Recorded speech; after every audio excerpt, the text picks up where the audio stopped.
Yeah, welcome students to another experiment, okay, which is called as determination of pK of the weak acid using pH meter. Listen carefully this heading, determination of pK of a weak acid. So pK is one term, weak acid is another term, pH meter is another term. So three different terms you are coming across here. So you are going to find out pK of the given weak acid, but the instrument which you are going to use is called as pH meter. So, as you know, it's an instrumental analysis. pH meter means a meter which measures pH of a solution. Okay, a meter which measures pH. All of you know what is the meaning of pH. I'll tell you that one. I'll come to that one afterwards. But from pH, what are you going to find out? You are going to find out pK of the given weak acid.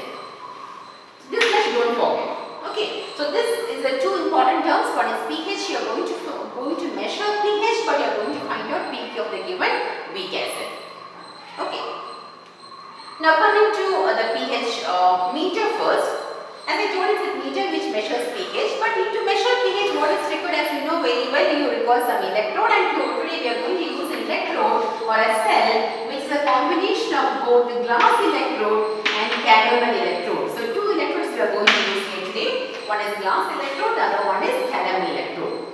And as all of you know that calomel is a reference electrode, we know very well it's a reference electrode whose potential remains constant, and glass electrode is the one which is an indicator electrode. Okay, so this one is the reference electrode here, this one is the indicator electrode. And here what is the specialty of glass electrode? We are studying the theory part. Glass electrode means one which is highly sensitive for H+ ions. So this glass electrode is always required for a pH measurement. But you need to combine this with a reference electrode. So you are combining a glass with calomel, and whatever instrument we have got, it's actually both combined together. So usually we call it as combined glass electrode. So combined glass electrode is nothing but it's a combination of both glass electrode and calomel electrode. Okay, just combine, that's what I'll show you how it looks like. It's a combination of these two, we call it as combined glass electrode. Clear? So once you combine these two, connect to the pH meter, this will be able to measure the pH of the solution. Now coming to what do you mean by pH? Okay, so what is pH? As all of you know, pH is a measure of H+ ion concentration. The concentration of H+ ions is pH. That means we can define pH as a strength of an acid. As the amount of H+ increases, pH decreases because it's inversely proportional.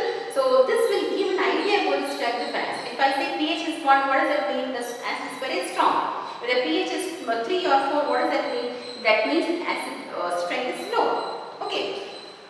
Now, the similar way can you say what is pK? What is pK? pK is minus log of K.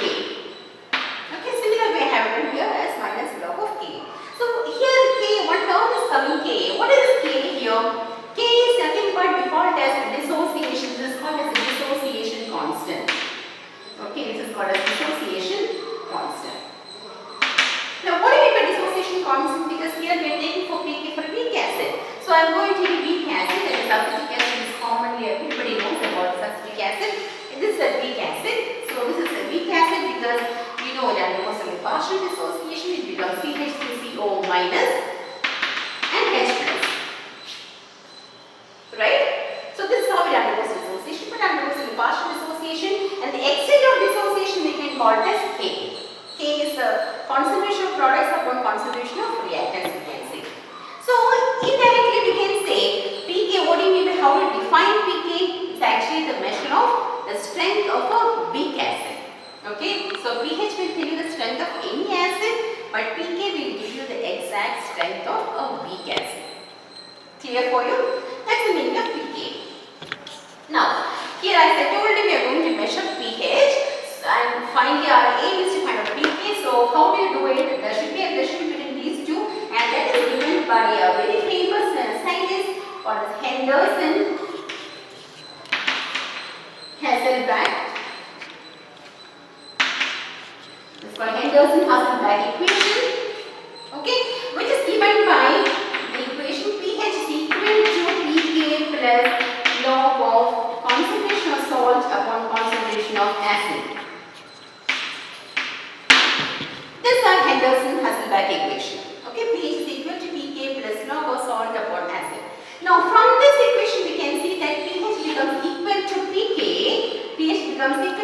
when the second term becomes equal to 0.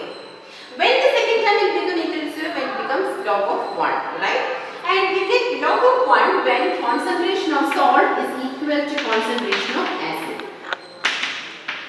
When these two sides becomes equal, then we say the pH is equal to pK.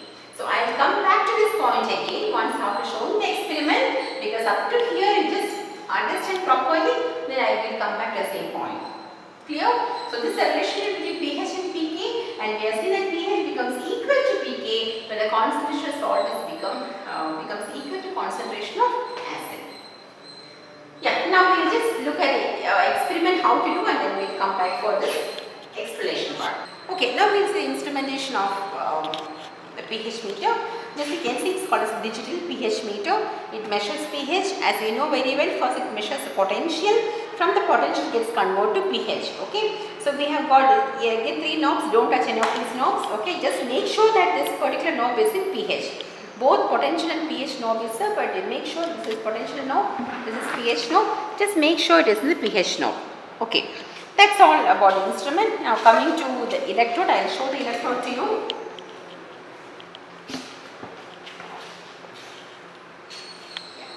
This is our combined glass electrode. As I told you, combined glass electrode is a combination of both calomel as well as glass electrode. Calomel, I'll tell first about glass electrode.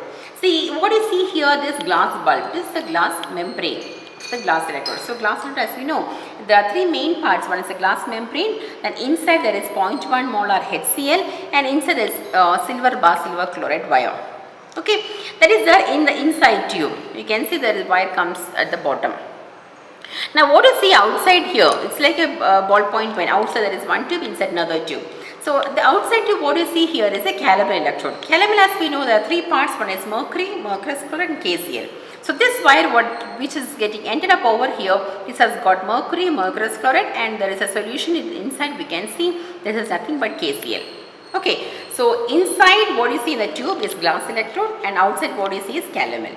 So this is the glass membrane which comes in contact with our solution, and which is highly sensitive for H+. So for any H+ changes, what happens is this will give the information to your instrument. So first what you do is you just wash with DI water, and this is a weak acid given to us.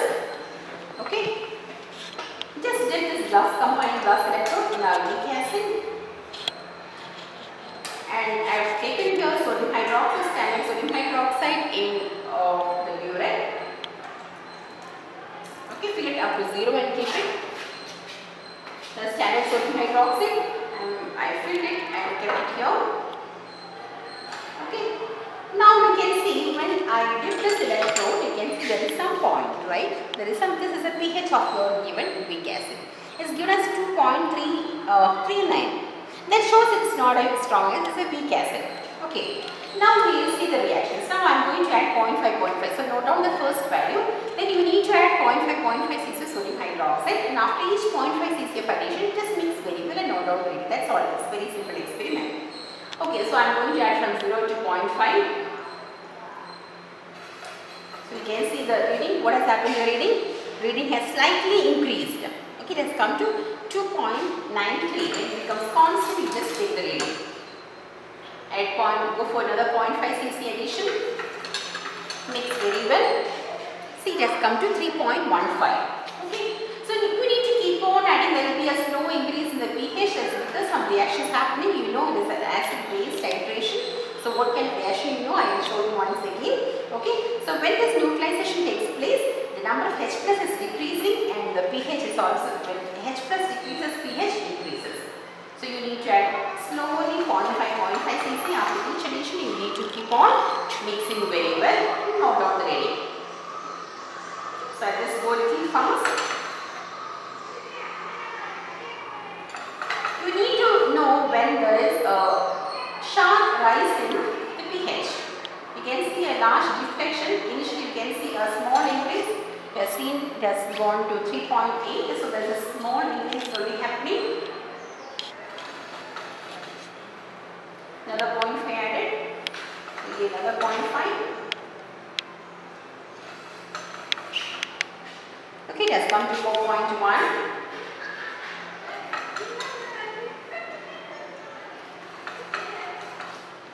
It has come to 4.4. It is a slow increase. Okay, that shows there's a slow increase is happening. It has come to 4.6. Now it has come to 5.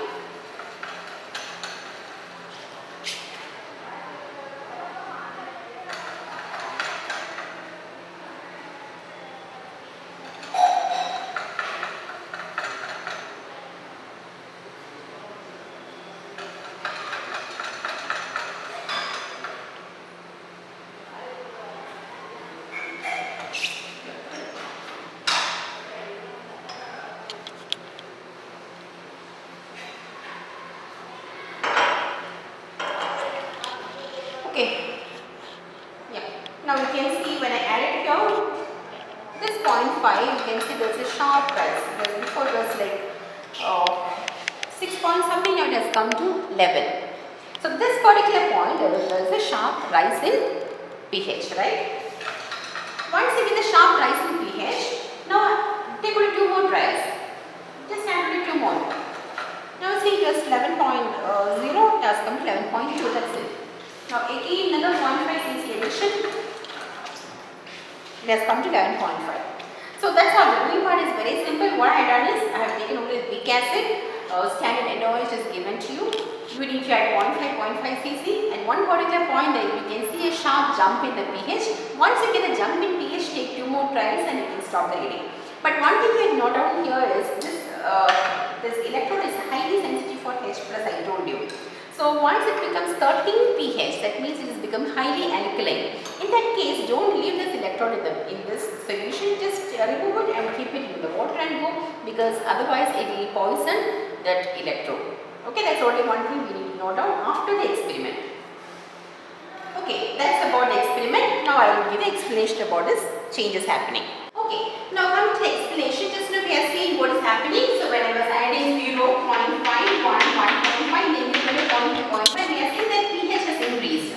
pH was initially was 2.3, then it came to 2.5, then it came to 3.1. So it increased slowly. Slow increase was there in the beginning. But one particular point when I add almost like 9.5, I could see there is a sharp jump. It went to 11.0. Then after that, again I have seen it has gone up to 11.2. Again it came to 12.4. So this was a trend what I got. Now, very scientifically, what is happening here is I have taken here acetic acid. So acetic acid when it reacts with sodium hydroxide, as you know very well, it becomes sodium acetate CH2CONA plus H2O. This is the reaction taking place. So during this reaction, as we know, is an acid-base titration. So what happened is H plus, as after about utilization, H plus has changed to H2O and H plus is getting replaced by Na plus. That means the number of H plus is decreasing. As the number of H plus decreases, according to our pH equations, pH is minus log of H plus, pH keeps increasing. And that's the reason why pH is increased here. Clear? So I'll show the graph here from 0 green start. So initially I had got like this, just 2, then 2.2, slow increase goes there. There is a very small increase. Okay. But one particular point I have seen that it has increased to very high value. It has gone to 11. But after it has reached 11, again I got a very small increase. So this is the nature of the points what we got. So once I plot this, I am taking directly pH graph. Okay. So if I plot all these points, I will get the graph like this.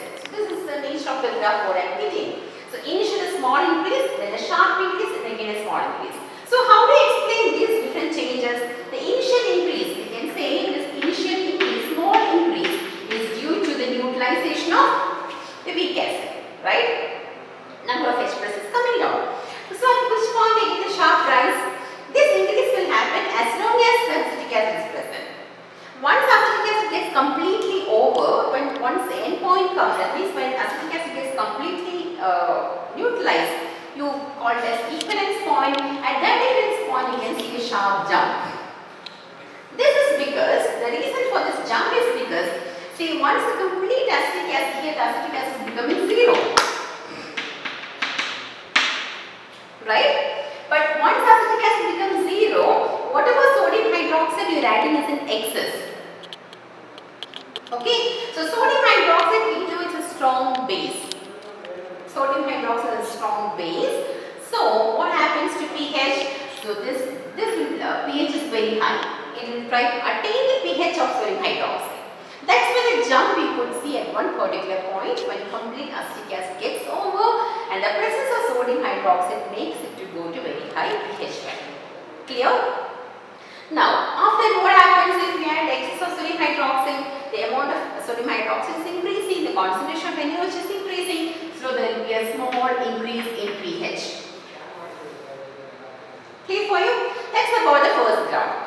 Now, usually as you know very well, whenever you get a graph like this, you go for a first derivative graph where we take delta pH upon delta V. You take the difference between the consecutive pH values and the consecutive volume of sodium hydroxide. Check the ratio, put the y-axis against volume of sodium hydroxide x-axis. So in this case, you get a graph like this. Okay, you get a points like this and the graph will look like this. Okay, clear? So in this graph, you can this called as the first derivative graph. This is called first derivative graph.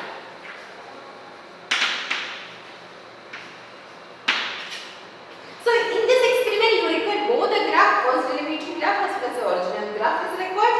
In the first derivative graph, you get a sharp peak point which is correspond to the equivalence point, and what you do now is you just plot a dotted line to your x-axis.